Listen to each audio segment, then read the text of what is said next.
Malungkot po kasi kapapanganak ko lang po nung umalis siya eh.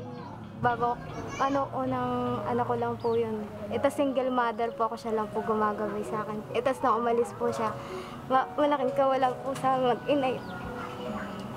Opo. Eh kasi alaga po niya yung anak ko. Siya din po nagpapaaral sa akin ngayon. Nag-aaral po kasi uli ako. Para sa anak ko po. Malisa dahil sa hirap ng buhay dito sa Pilipinas. Ngayon po